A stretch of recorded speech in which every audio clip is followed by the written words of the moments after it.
William Jennings Bryan ran 3 times to be president.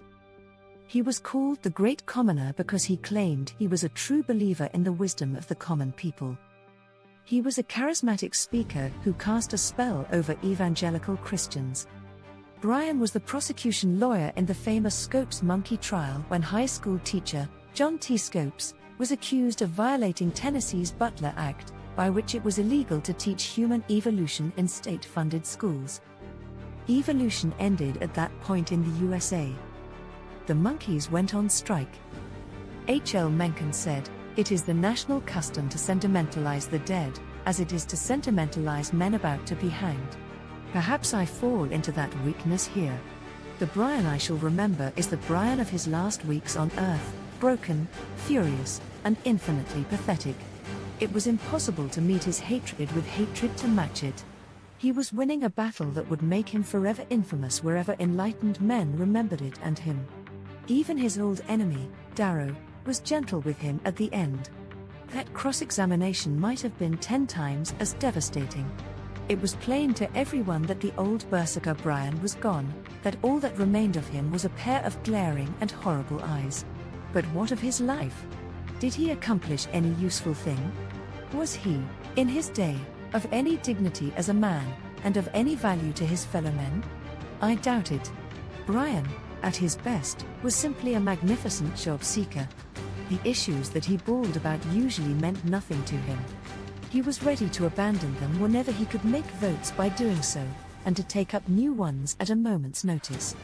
For years he evaded prohibition as dangerous, then he embraced it as profitable.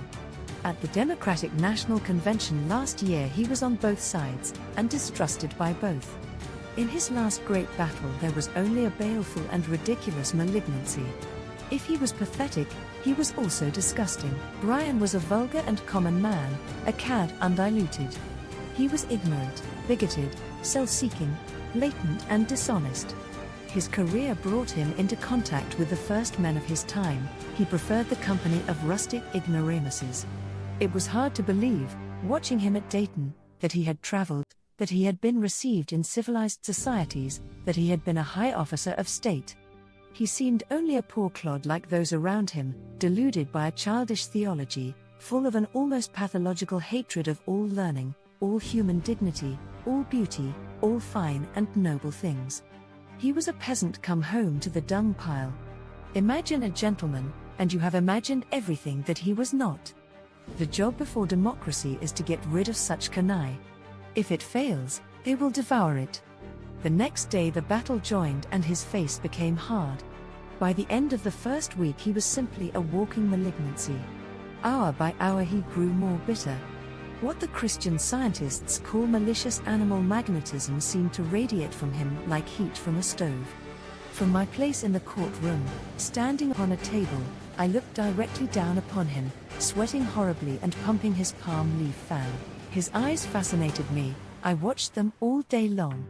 They were blazing points of hatred. They glittered like occult and sinister gems. Now and then they wandered to me, and I got my share. It was like coming under fire. What was behind that consuming hatred? At first I thought that it was mere evangelical passion. Evangelical Christianity, as everyone knows, is founded upon hate, as the Christianity of Christ was founded upon love. One day it dawned on me that Bryan, after all, was an evangelical Christian only by sort of afterthought, that his career in this world, and the glories thereof, had actually come to an end before he ever began whooping for Genesis. So I came to this conclusion, that what really moved him was a lust for revenge. The men of the cities had destroyed him and made a mock of him, now he would lead the yokels against them. Various facts clicked into the theory, and I hold it still. The hatred in the old man's burning eyes was not for the enemies of God, it was for the enemies of Bryan. He has these hillbillies locked up in his pen, and he knows it. His brand is on them. He is at home among them. Since his earliest days, indeed, his chief strength has been among the folk of remote hills and forlorn and lonely farms. Now with his political aspirations all gone to pot, he turns to them for religious consolations. They understand his peculiar imbecilities. His nonsense is their ideal of sense. When he deluges them with his theologic bilge, they rejoice like pilgrims disporting in the river Jordan. This old buzzard, having failed to raise the mob against its rulers, now prepares to raise it against its teachers. He can never be the peasants' president, but there is still a chance to be the peasants' pope. He leads a new crusade, his bald head glistening, his face streaming with sweat, his chest heaving beneath his rumpled alpaca coat. One somehow pities him, despite his so palpable imbecilities. It is a tragedy, indeed, to begin life as a hero and to end it as a buffoon. But let no one, laughing at him, underestimate the magic that lies in his black, malignant eye, his frayed but still eloquent voice. He can shake and inflame these poor ignoramuses as no other man among us can shake and inflame them, and he is desperately eager to order the charge. In Tennessee he is drilling his army. The big battles, he believes, will be fought elsewhere. Thus he fought his last fight, eager only for blood. It quickly became frenzied and preposterous, and after that pathetic. All sense departed from him. He bit right and left, like a dog with rabies. He descended to demagogy so dreadful that his very associates blushed. His one yearning was to keep his yokels heated up, to lead his forlorn mob against the foe. That foe, alas, refused to be alarmed. It insisted upon seeing the battle as a comedy. Even Darrow, who knew better, occasionally yielded to the prevailing spirit. Finally, he lured poor Bryan into a folly almost incredible. I allude to his astounding argument against the notion that man is a mammal. I am glad I heard it, for otherwise I'd never believe it. There stood the man who had been thrice a candidate for the presidency of the Republic. There he stood in the glare of the world, uttering stuff that a boy of 8 would laugh at. The artful Darrow led him on, he repeated it, ranted for it, bellowed it in his cracked voice. A tragedy, indeed. He came into life a hero, a Galahad, in bright and shining armor. Now he was passing out a pathetic fool. Worse, I believe that he somehow sensed the fact that he realized his personal failure, whatever the success of the grotesque cause he spoke for.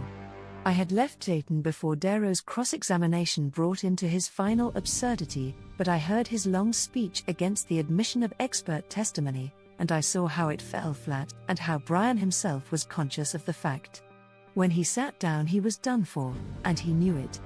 The old magic had failed to work. There was applause but there was no exultant shouts. He sank into his seat a wreck, and was presently forgotten in the blast of Malone's titanic rhetoric.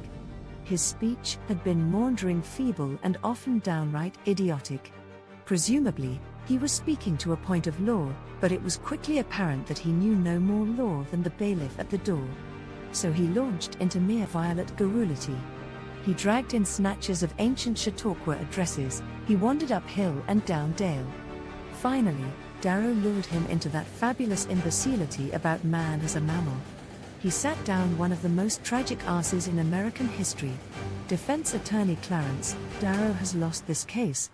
It was lost long before he came to Dayton. But it seems to me that he has nevertheless performed a great public service by fighting it to a finish and in a perfectly serious way. Let no one mistake it for comedy, farcical though it may be in all its details. It serves notice on the country that Neanderthal man is organizing in these forlorn backwaters of the land, led by a fanatic, rid of sense and devoid of conscience. Tennessee, challenging him too timorously and too late, now sees its courts converted into camp meetings and its Bill of Rights made a mock of by its sworn officers of the law. There are other states that had better look to their arsenals before the Hun is at their gates. It would be hard to imagine a more moral town than Dayton. If it has any bootleggers, no visitor has heard of them. 10 minutes after I arrived, a leading citizen offered me a drink made up half of White Mule and half of Coca-Cola, but he seems to have been simply indulging himself in a naughty gesture. No fancy woman has been seen in the town since the end of the McKinley administration. There is no gambling. There is no place to dance.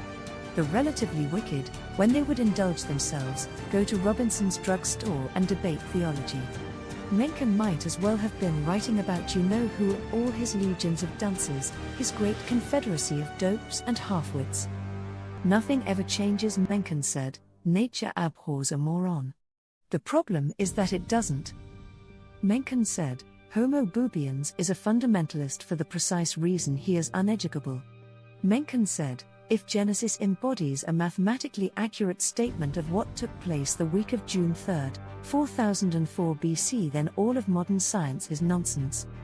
Mencken said, wherever education spreads, his trade begins to fall off, and wherever it flourishes, he is only a poor clown. Mencken said, he dreams of a world unanimously sure of heaven and unanimously idiotic on this earth. Who is today's peasant's pope? Who today knows how to shake and inflame the poor ignoramuses? Who today is the king buffoons? Mencken said, the morons in the audience, when it was over, simply hissed it. That's what they always do after they have heard the intelligent speak. The populist blowhards have come forth. They have no principles. Mencken said of Bryan that he was a vulgar and common man, a cad undiluted, and ignorant, bigoted, self-seeking, blatant and dishonest. It's as if Bryan is back amongst us.